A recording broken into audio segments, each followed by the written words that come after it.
ధర్మజ, ఇక ప్రారంభిద్దామా? ఆడే ముందు మరొక్కసారి ఆలోచించుకోనేండి మామా. ఇంత దూరం వచ్చి వెనుకంజ వెయ్యటం రాజలక్షణం కాదు నాయనా. ఆడుతున్నది జూదం, యుద్ధం కాదు.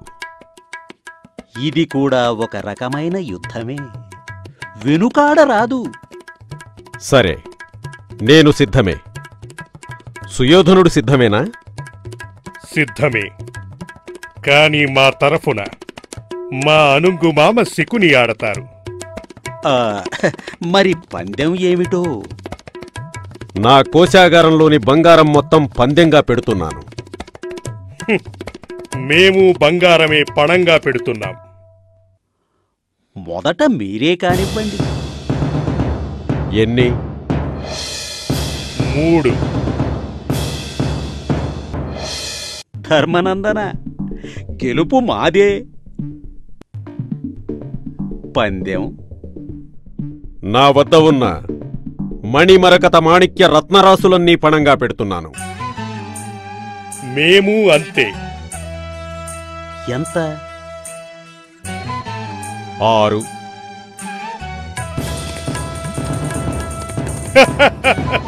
మేమే గెలిచాం. ఎంత? 5. పందెం నా సామ్రాజ్యం అంతా. మేము అంతే. మహారాజా, ఈ జూదం ఇంతటితో ఆపించండి. కుమారుల ముచ్చట తీరని. ఇది ముచ్చట కాదు, మోసం. మోసమే జూదం. మహారాజా, మీ తమ్ముని కుమారుల మీద మీకు మమకారం లేదా? జూదంలో యుద్ధంలో బంధుప్రీతి ఉండరాదనేదే రాజనీతి. ధర్మరాజా, ఇక నీ దగ్గర ఏం మిగిలి ఉంది? అపహాస్యం చెయ్యకు శకుని మామా. నేను కోల్పోయిన దానికంటే, నా ప్రాణాల కంటే ఎక్కువైన నా తమ్ముళ్లను పణంగా పెడుతున్నాను. వారితో పాటు నన్ను కూడా. సుయోధన, బలశాలులైన పాండవులు ఇక నీ సేవకులు. శకుని, జయాపజయాలు దైవాధీనాలు. అవునవును, కానివ్వండి పందెం. సుయోధన, నీకు కావలసిందంతా సంపాదించుకున్నావు. ఇక ఆపు ఈ జూదం. అవును నాయనా, పెద్దల మాట విను. మీరు ఆది నుంచి శత్రువులను కీర్తిస్తూ మమ్మల్ని అవమానిస్తున్నారు. శత్రువర్గాన్ని అభిమానిస్తున్నారు. శత్రువర్గాన్ని అభిమానించే వారికి ఇక్కడ స్థానం లేదు. ఇష్టమైతే ఉండండి, లేకపోతే మీ ఇష్టం. సభ నుంచి వెళ్ళవచ్చు. మామ, కానీ జూదం. ఇక మిగిలిందేముంది? ఏమీయునూ లేదా? ఆలోచించుకోని సుయోధన. నా అర్ధాంగి ద్రౌపదిని పణంగా పెడుతున్నాను. అన్నయ్య, ఈ సుయోధనుడు వంశనాశనానికి మూలస్తంభం నాటాడు.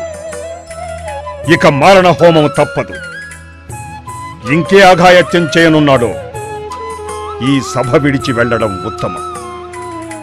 మీరు లేని ఈ సభలో మేము మాత్రం ఎందులకు?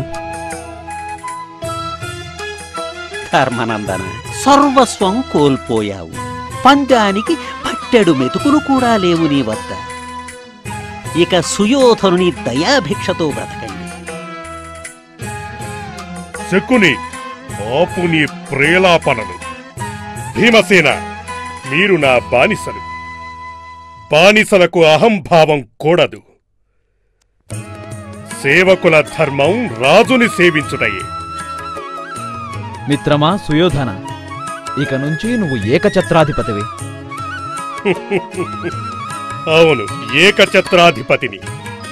నా సార్వభౌమ పదం ఇన్నాళ్లకు సార్థకమైంది కర్ణ. సుయోధన, కాలపాశాన్ని చేతులతో మెడకు చుట్టుకున్నావు. అది కాలకూట విషం కక్కక మానదు. ఆపండి మీ హితబోధ. జరగబోయేది చూడండి. దుశ్శాసన, నువ్వెళ్ళి ద్రౌపదిని తీసుకునిరా. దుర్యోధన, నా బానిస నా ఇష్టం. మాట్లాడే హక్కు మీకు లేదు. దుశ్శాసన, వెళ్ళు. ఆజ్ఞ.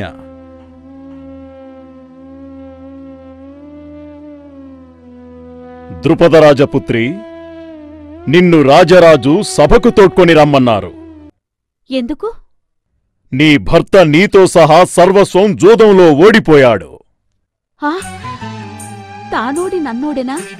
నన్నోడి తానోడెనా? ఆ ధర్మ సూక్ష్మం నాకు తెలియదు. సభకి వచ్చి తేల్చుకో. బయలుదేరు.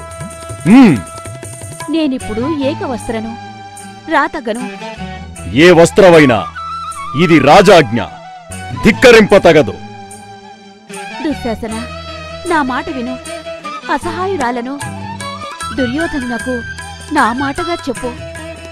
ద్రౌపది, వస్తావా రావా? నేను రాలేను. రాలేవా? నిన్ను బలవంతంగానైనా తీసుకువెళ్తాను. రా.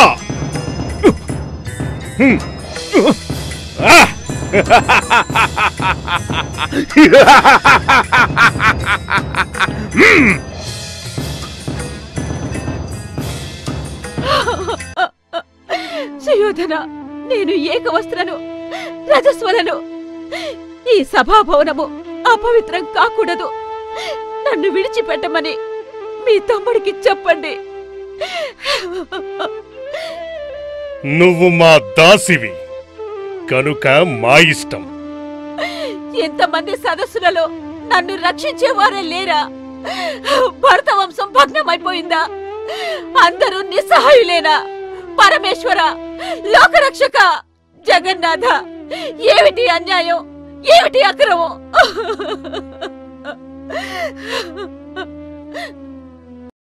ధర్మనందన, సర్వ సంపదలను మమ్మల్ని ఓడినా మాకు బాధలేదు. రాజసూయంలో పవిత్రయైన ఈ పతివ్రతను పందెంలో ఒడ్డి నీచకార్యం చేశావు. నువ్వు ఏం చేసినా సహించాను.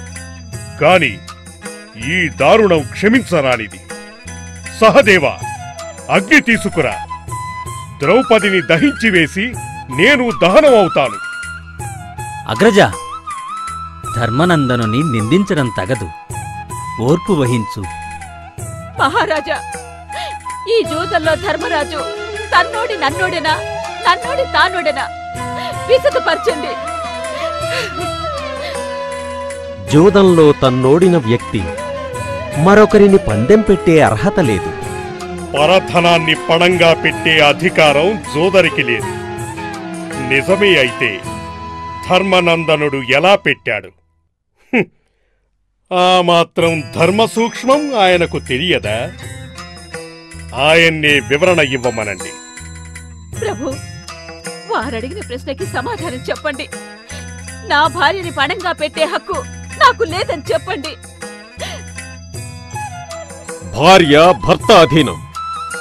తల్లితో పాటు బిడ్డ, భర్తతో పాటు భార్య. భార్య విషయంలో భర్త సర్వస్వతంత్రుడుగాన హక్కు లేదనటం ధర్మ విరుద్ధం. అయ్యో! బానిసలు రాజాలంకరణ వస్త్రాలు విసర్జించాలని శాస్త్రం చెప్తోంది. ద్రౌపది, నువ్వు అమంగళం, అశుభం, స్త్రీని, పైగా ఏకవస్త్రను.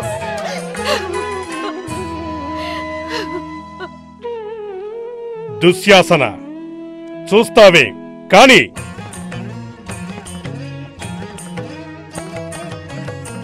ఓరి దుశ్శాసన, దుష్టుడా! ఈ రాజసభలో మదోద్ధురుడవై ఇంతటి అఘాయిత్యానికి పాల్పడ్డ నీ రొమ్ము చీల్చి నీ రక్తాన్ని తాగే సంగ్రామం కోసం ఎదురు చూస్తాను. ద్రోహి, ఇది నా భీషణ ప్రతిజ్ఞ.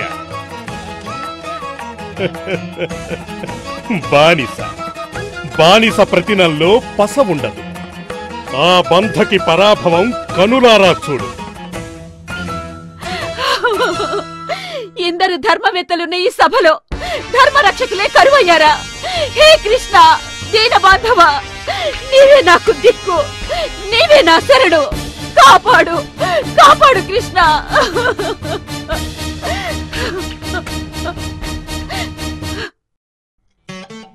చూశారా, పతివ్రత ముందు మీ దుష్ట ప్రలాపాలు ఎలా వీగిపోయాయో?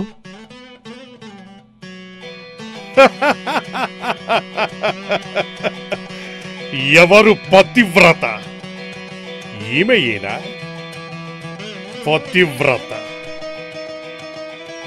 5 భర్తలకి భార్య అయిన ఈమెని బంధకి అంటారు. బంధకి ఎక్కడి గౌరవ మర్యాదలు?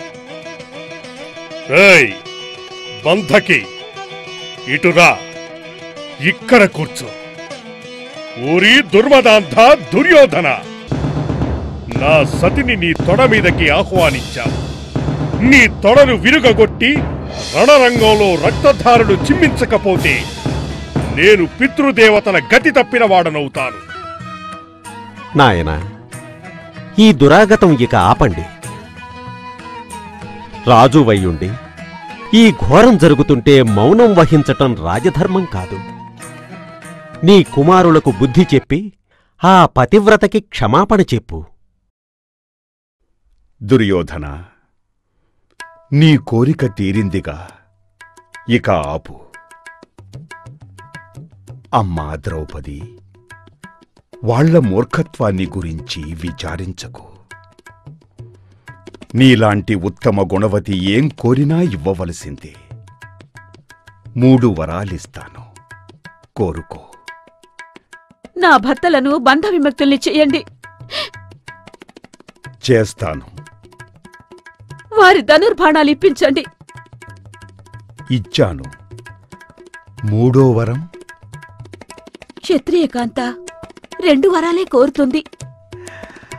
అదే ధర్మం. ధర్మనందన, మా తండ్రి గారి ఔదార్యం చూశావుగా. దాంతోపాటు నీకు మరో అవకాశం ఇస్తున్నాను. మరోసారి జోతమాడి పోగిన రాజ్యాన్ని గెలుచుకో. ఆ, ఈసారి సిరి సంపదలు కాదు ధర్మనందన. ఓడినవారు 12 అరణ్యవాసం, 1 ఏడాది అజ్ఞాతవాసం చేయాలి. ఒకవేళ అజ్ఞాతవాసంలో దొరికితే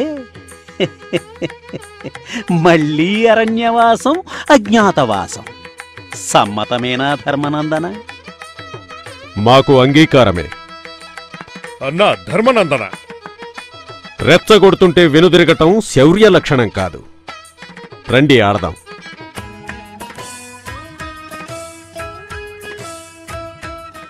అనగనగా ఒక పెద్ద రాజ్యం ఉండేది.